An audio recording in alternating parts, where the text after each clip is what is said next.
Well, welcome back. Happy Wednesday morning to you, everyone. My name is Don Preston. I am the president of Preterist Research Institute of Ardmore, Oklahoma, and this is what I call my morning musings. Thank you so much for joining me. We're looking at the eschatology of the parables of Jesus. You know, the parables are just such a vast gold mine of information. One of the most important things that we have to understand is that the motifs and the themes that are found in the parables come from the Old Testament.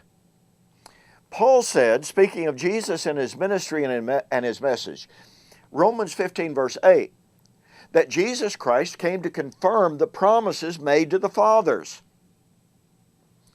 See, that just tells us right up front that Jesus' ministry, that his message was from the Old Testament. Just like Jesus said in Matthew chapter 5 verse 17, as he spoke to the Jews who were getting the wrong message from Jesus in regard to Torah. Jesus said, "Do not think that I am come to destroy the law or the prophets. I did not come to destroy," elliptical statement, "the law or the prophets. I came to fulfill." So there's no question that the source of Jesus' teaching, what he came to do, was taken from the Old Testament. And by the way, that tells us his eschatology is from the Old Testament as well. And do you know what that means? Well, it means, for instance, in Matthew chapter 25, 1 to 13, when he talks about the coming of the bridegroom, where do we find the doctrine of the wedding? We find it from Hosea and Isaiah and Jeremiah.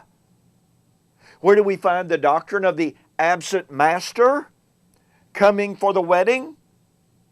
In Hosea and Isaiah. We cannot divorce, pun intended, we cannot divorce these parables of Jesus from the Old Testament source. Now, let me show you what that means in Matthew 25, 31 and following.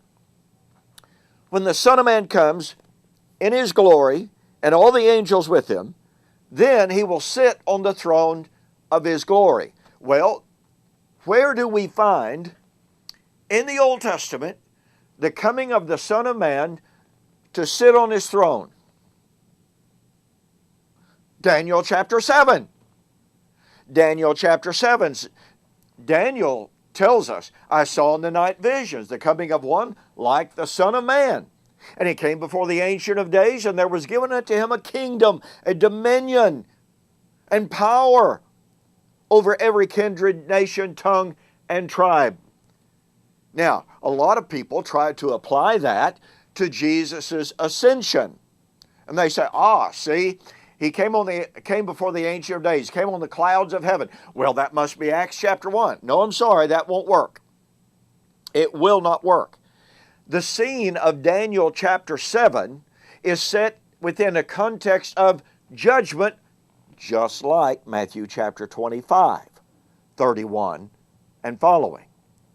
And by the way, I know that because verse 9 and 10, you have the little horn who arises. He persecutes the saints. Judgment was set. Thrones were set. The books were opened, and the little horn was judged at that time.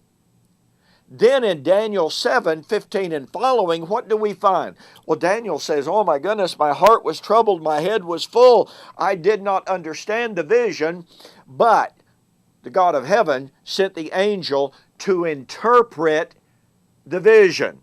And in the interpretation of the vision, Daniel 7, 20 and following, the time of the reception of the kingdom, the time of the giving of the kingdom, is at the time of the judgment.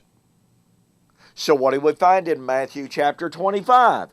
The coming of the Son of Man at the time of judgment to receive the kingdom.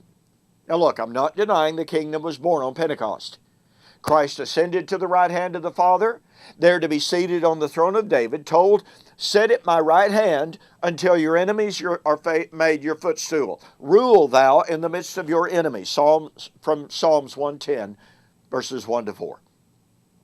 So we're not denying that. But the reception of sitting at the right hand is not Daniel 7. Daniel 7 is reception of the kingdom at the time of the judgment of the little horn. That's Matthew chapter 25. The reception, sitting on the throne, not quitting the throne, but receiving the throne at the time of his coming, at the time of judgment. Look, folks, when we correlate all of this, there's a powerful, powerful fact. Here's the punchline of Daniel 7, okay? Daniel 7, the coming of the Son of Man with his angels to judge the little horn, receive the kingdom. Matthew chapter 25, the coming of the Son of Man with the angels at the time of judgment to receive the kingdom.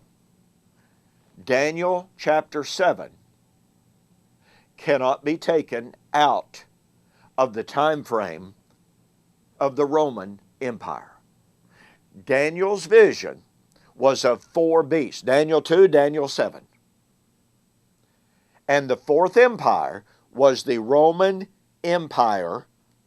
And it was in those days of the Roman Empire, the little horn would arise. It was in those days the little horn would be judged at the coming of the Son of Man.